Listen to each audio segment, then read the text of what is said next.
What if everything you were taught about the golf swing was wrong?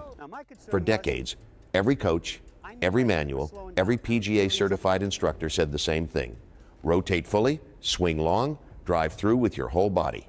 That was the gospel. That was the only way. Then one man looked at that gospel and decided to test it. Not with opinion, not with feeling, with science. His name was Don Trahan, and what he discovered would threaten an entire industry built on one idea that no one had ever bothered to prove.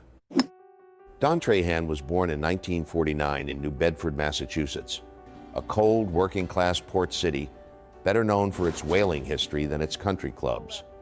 This was not a place where golf careers were made. His father introduced him to the game when Don was 10 years old. 2 years later, just 2 years, Don was already a scratch golfer, handicap 0, at 12 years old. That kind of progression doesn't happen through practice alone. That is something else entirely. He was the #1 player on his high school golf team all 4 years. Then he went to university and was #1 there too, all 4 years. But here's the twist. Don wasn't studying golf.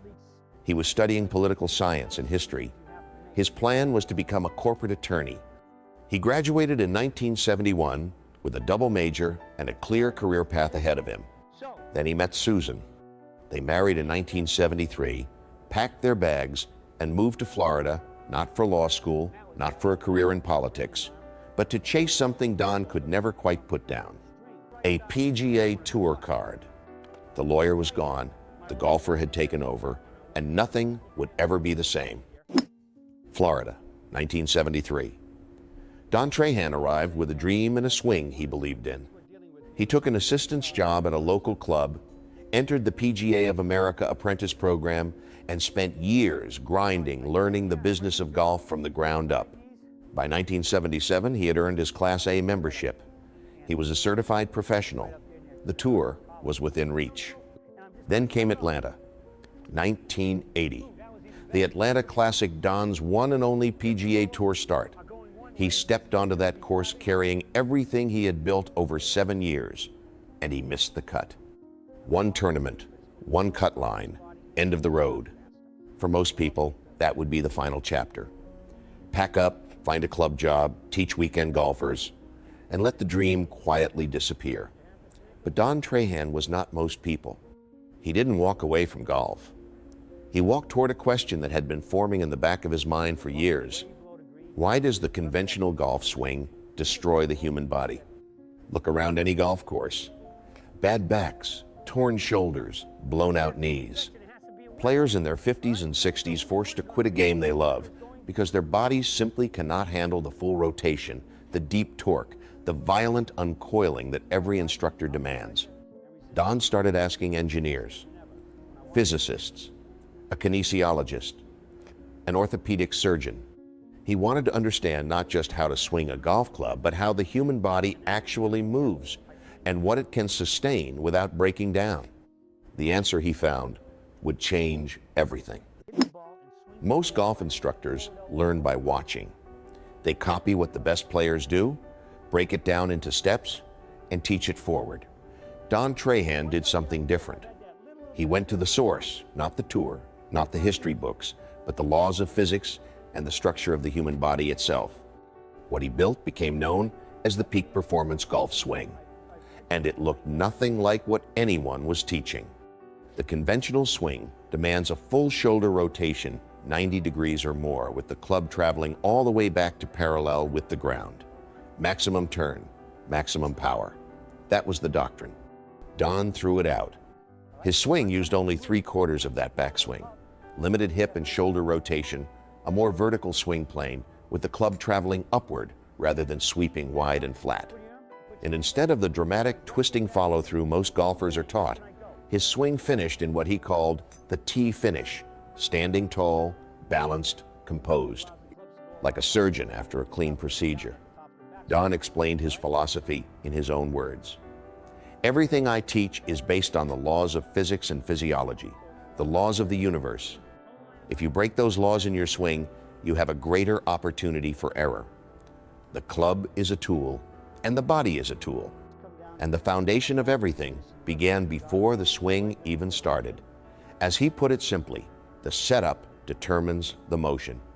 This was not a shortcut. This was not a swing for people who couldn't be bothered to practice. This was a system built from the ground up, informed by engineers, validated by medical professionals, and designed to work with the human body rather than against it.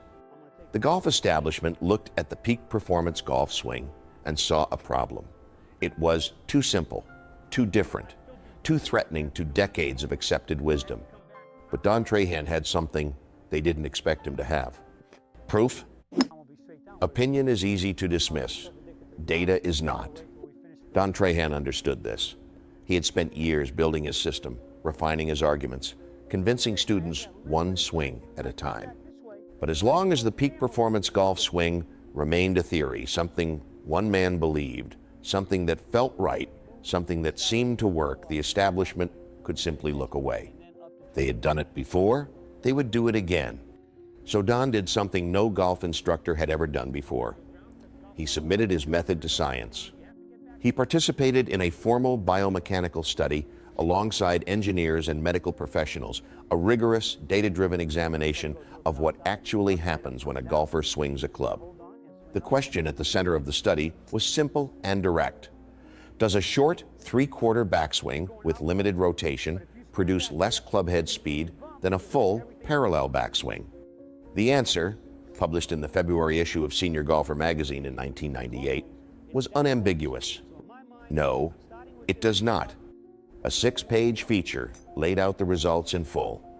The shorter swing, the one every traditional instructor would tell you was leaving power on the table, generated equivalent clubhead speed to the conventional full swing.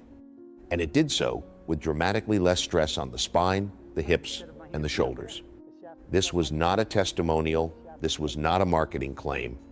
This was peer-examined science conducted by specialists, published in a national magazine. For the first time in golf instruction history, a non-traditional swing method had been scientifically validated. The golf world could no longer simply call it wrong. They could no longer dismiss Don Trahan as a fringe instructor with an unusual idea. The data was on the table. The evidence was in print. The Heretic had receipts. And the conversation about how golf should be taught would never be quite the same again. Long before the science was published, Don Trahan was already building something. After his years in Florida, he moved to Georgia, where he served as head golf professional at a private club in Kennesaw.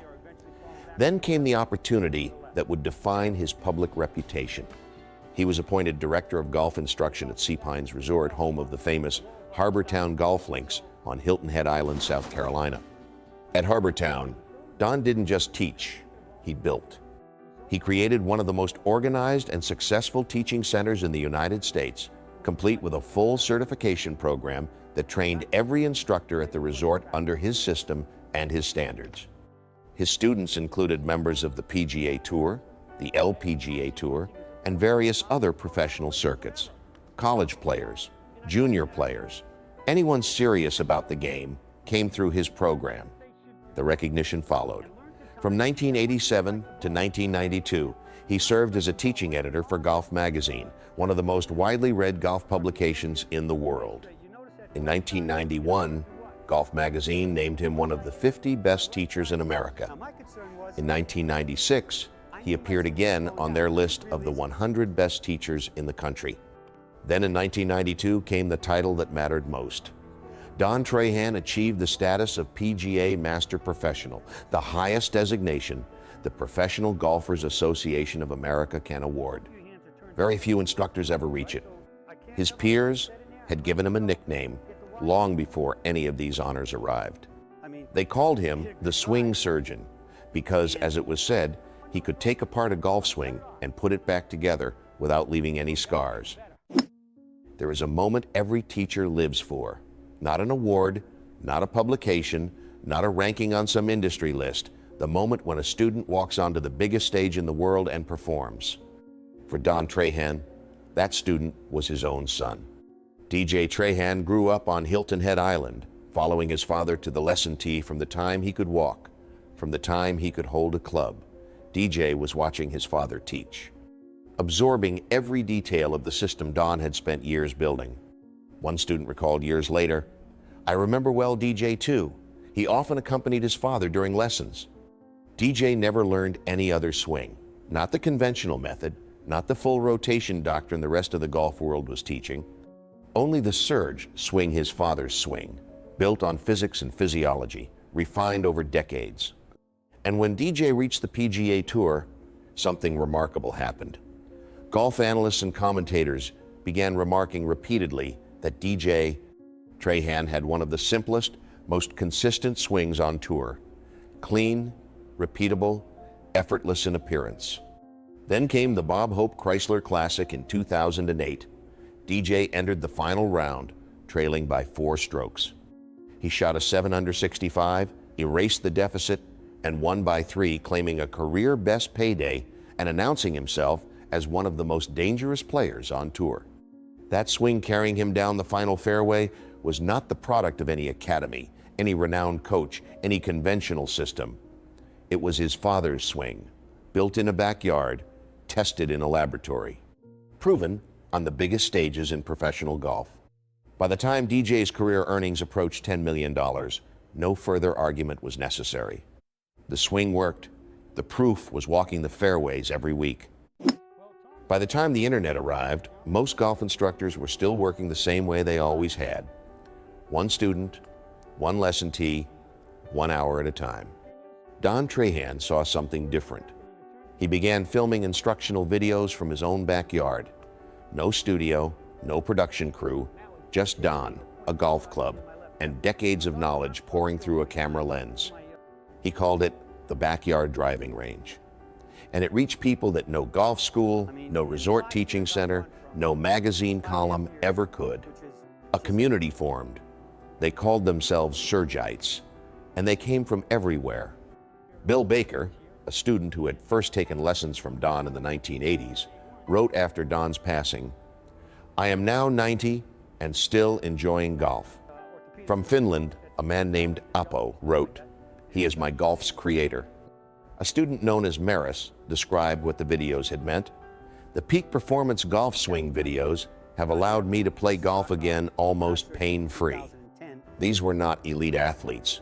These were everyday people, older golfers, injured golfers, people the mainstream industry had quietly given up on. Don had found them through a screen and given them their game back. But behind that calm, generous exterior was a man carrying his own private weight. When a serious hand injury forced him into surgery, Don filmed a recovery video that revealed something deeper.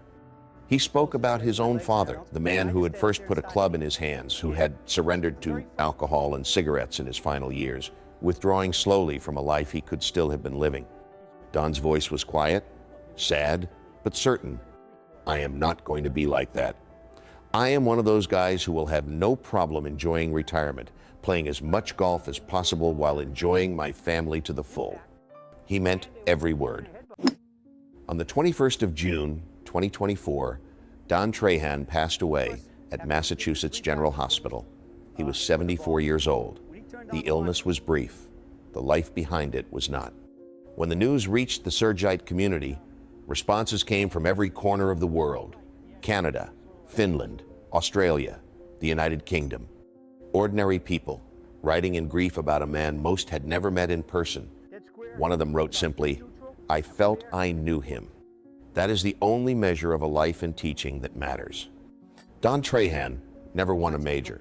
He missed the only PGA Tour cut he ever played. By every conventional metric the golf world uses to judge greatness, he barely registered. And yet, he built a swing system that science validated. He raised a son who took that swing to the top of professional golf. He reached hundreds of thousands of people through a backyard camera and gave the game back to those the establishment had left behind.